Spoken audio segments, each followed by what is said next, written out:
بسم اللہ الرحمن الرحیم۔ السلام علیکم ناظرین، میرا نام ہے عثمان فیروز اور آپ دیکھ رہے ہیں سچ کیا ہے۔ ناظرین، سچ ہے 8واں بر اعظم جس کی دریافت ہو چکی ہے۔ آپ کو ایک پارٹ ہم اس کا بتا چکے ہیں اور آج ہم اس کے پراسرار علاقے کے حوالے سے مزید تفصیلات دیں گے۔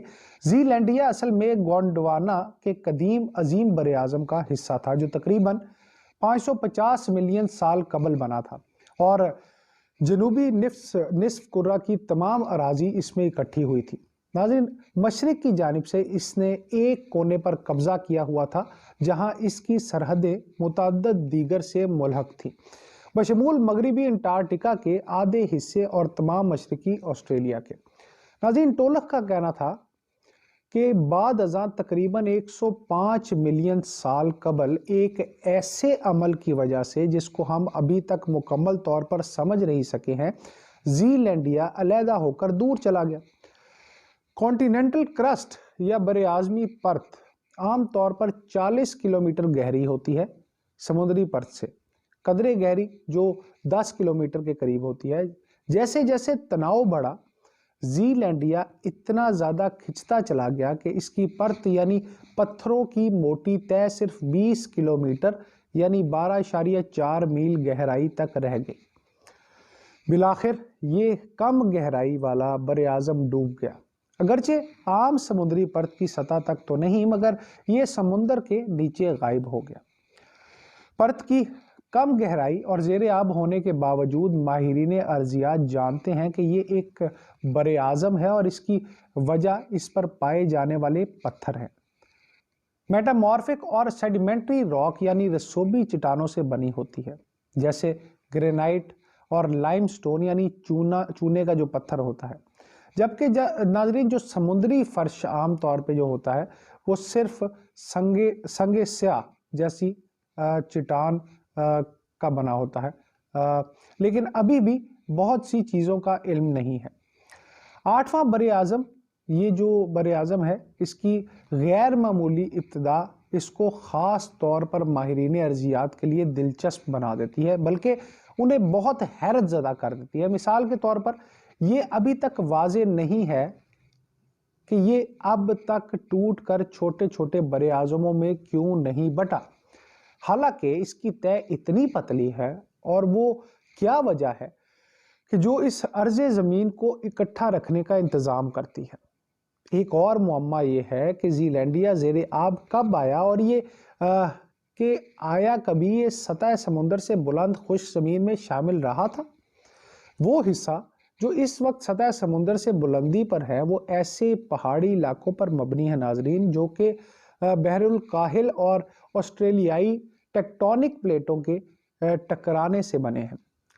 ٹولوخ کا کہنا ہے کہ اس بارے میں رائے مختلف ہے کہ آیا یہاں ہمیشہ سے چھوٹے جزیرے تھے یا ایک وقت ایسا بھی تھا جب یہاں مکمل طور پر خشک زمین تھی۔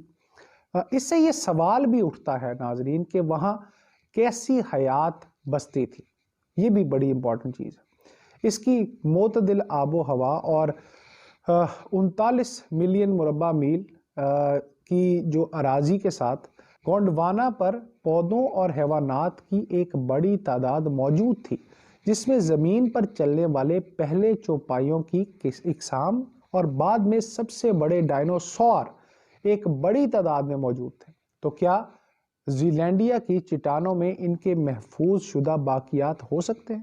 ان ڈائنوسورز کے بارے میں ایک بحث کرۂ ارض کے پرت میں دبے ہوئے زمانہ قدیم کے جانوروں کے اجسام یا فوسلز جنوبی نصف کرہ میں بہت کم ہوتے ہیں، لیکن سن 1990 کی دہائی میں نیوزی لینڈ میں متعدد کی باقیات ملی تھی، جن میں ایک دیو قامت لمبی دم لمبی گردن والا ڈائنوسور کی پسلی کی ہڈی بھی شامل ہے۔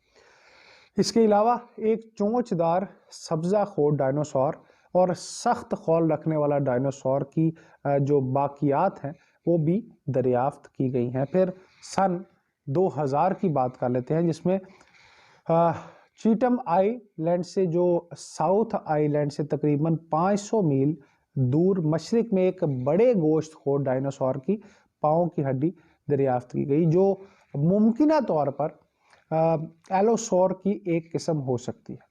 یہ ایک قسم ڈائنوسورز۔